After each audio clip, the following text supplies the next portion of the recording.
one thing from being a business owner that I've sort of gleaned, and I got this from being an employee in a lot of places too. But you always like as an employee somewhere, you don't get too invested in the success or failure of the company that you're working for. You're just sort of like, higher ups, they got something going on. Yeah, I they'll don't, I figure it don't, out. I don't want to know about it.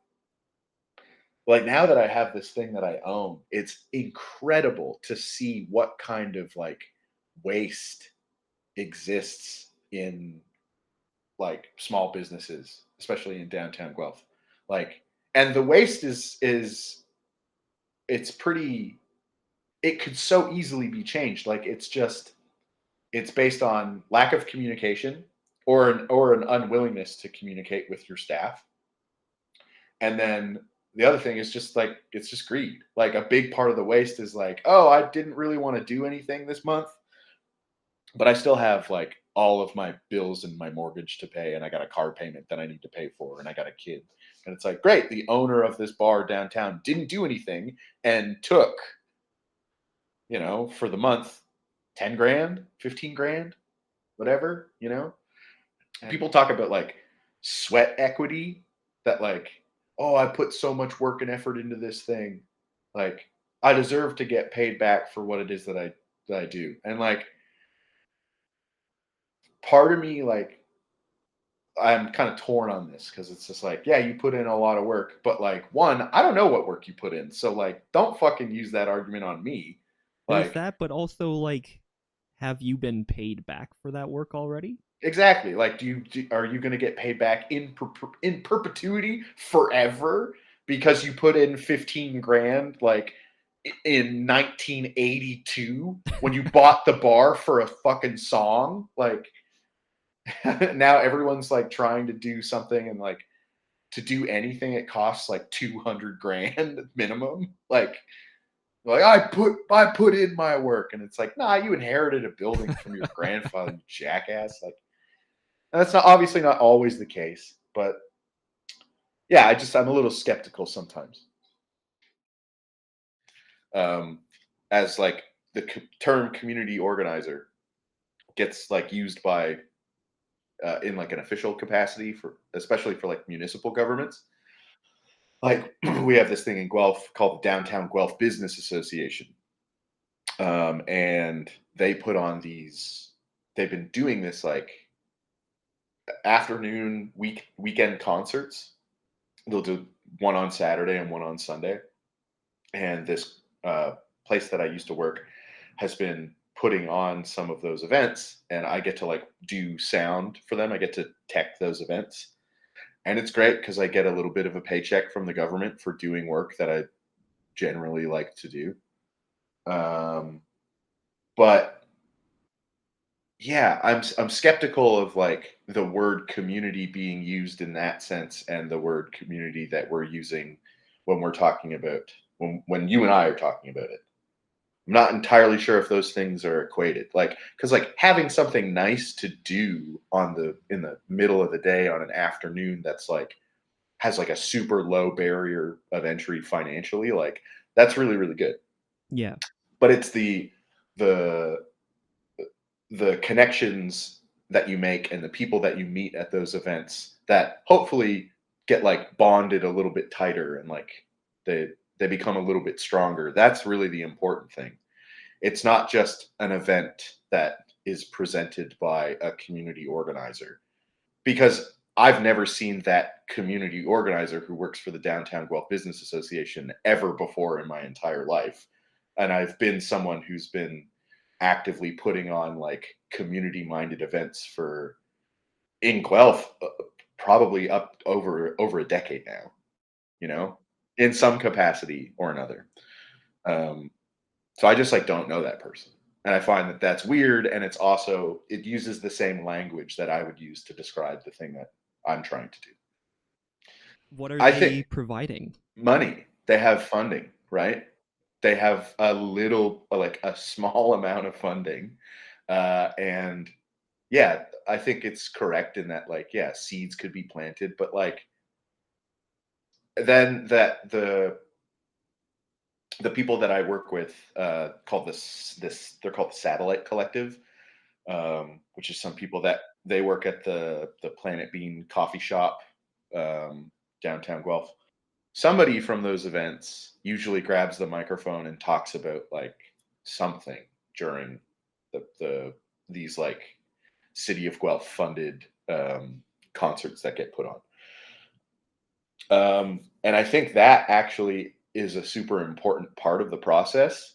And I'm not entirely sure if the people that I work with in the Satellite Collective are on the same wavelength as me there. It's like, this is the part where you get to do like propaganda. This is the part where you get to be like, yes, we get a little bit of money from the city, but like really it's the people that we meet and the friendships that we make and the ability to like rely on one another as members of a community. That's really the important thing here. And this event is one instance. I went and spoke at city council yesterday because I guess being like a politically minded and activated citizen in your community is maybe a good thing. Uh, so there was a building in downtown Guelph. The address was 90 Carden Street, and it was right by the bus station. And it was sketchy. There was a lot of drug use. There was a lot of drug dealing. There was a lot of like just like people who are experiencing like active addiction or like extreme low poverty or low income and poverty, um, maybe some mental health issues. Like a lot of people were rooming there or living with people that were rooming there. Rents were cheap, whatever. Another place downtown has been bought by some college, not Sheridan College. That's where you went. Yeah. Conestoga College has bought a building downtown and is going to build a campus downtown Guelph, which is kind of crazy because it's small downtown Guelph. But this building, 90 Carden Street, has been purchased by someone, and they purchased it, and then they started doing all of these like, we're going to pay you some money if you leave. And if you can imagine someone who's like in active addiction getting a check for $800 waved in front of their face is like, Yeah. hey. Anyways, so the building is now empty and it's being like gutted, and all of those people that were having, I'll say like we're pretty close to homelessness, have been pushed into homelessness. And so pretty shortly after that building got like everyone got evicted and they got their checks or whatever, um, there was like a tent city that started building in the main square in downtown Guelph. And yesterday there was a city council meeting in at City Hall where, so I guess 12 days ago now, city council, the members of city council unanimously voted to give city staffers 11 days to draft a bylaw regarding the use of public space.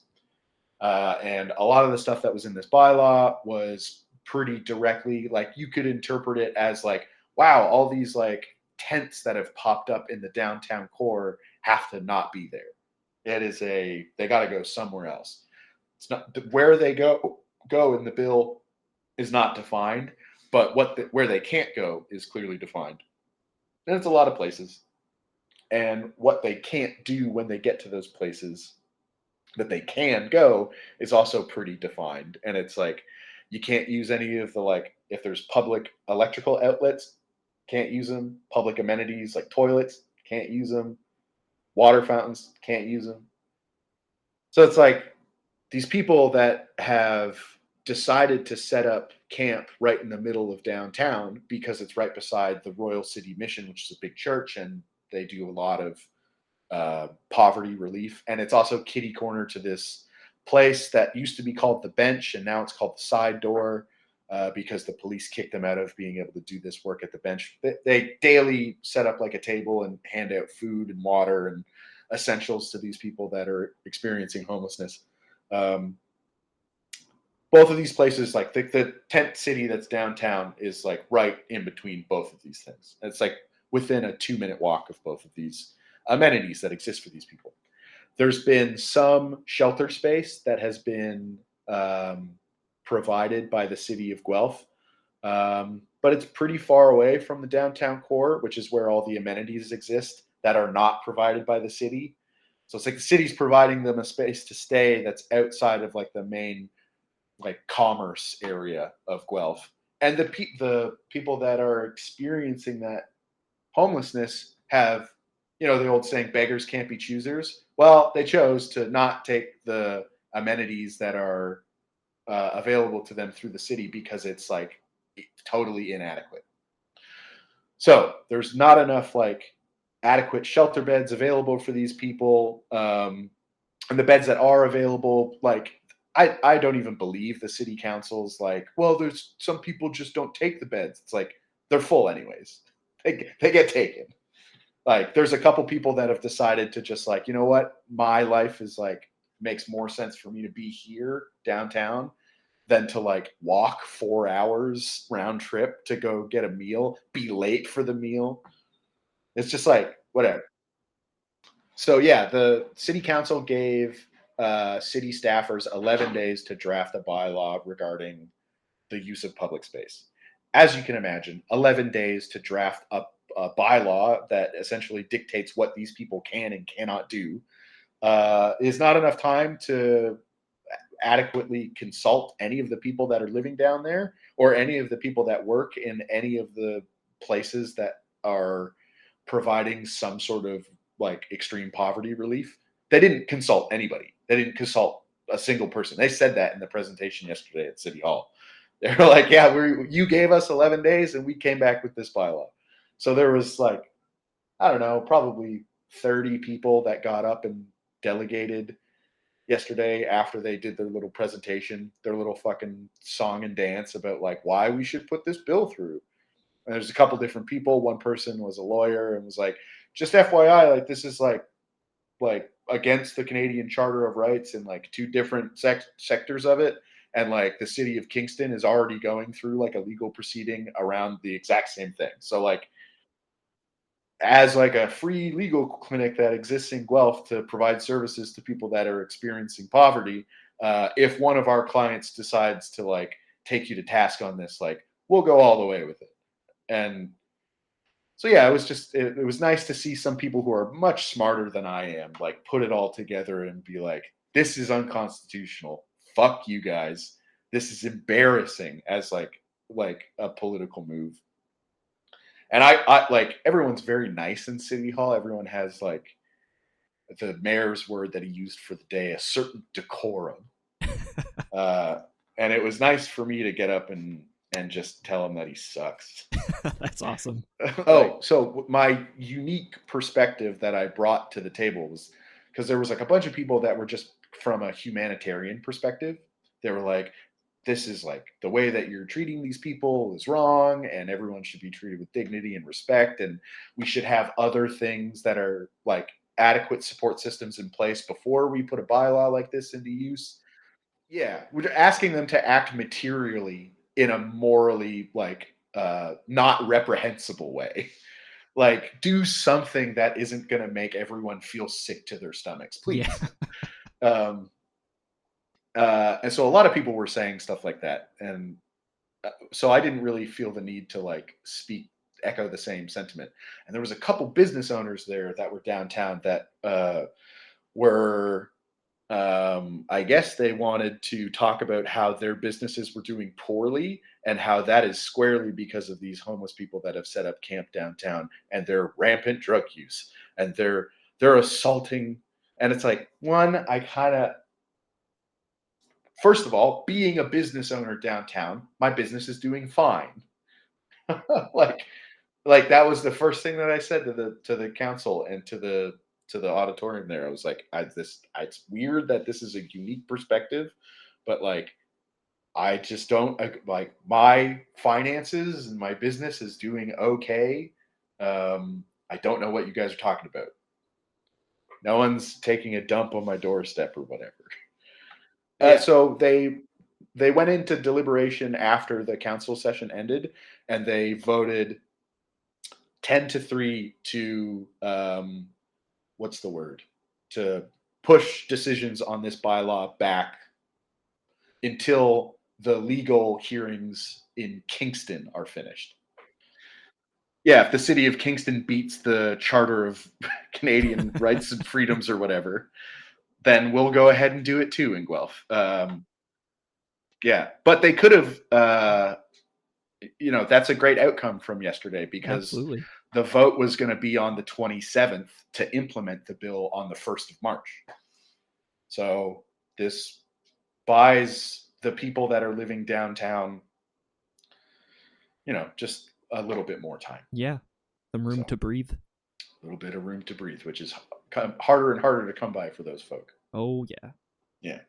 So felt nice to just like put my hands in the municipal politics gumbo for a second, but annoying that like you have to do it. Like you have to apparently hold these people to account at every chance that you can get, or they'll try and fucking like take 11 days to do something like this. Yeah. What are you talking about? They got paid $800.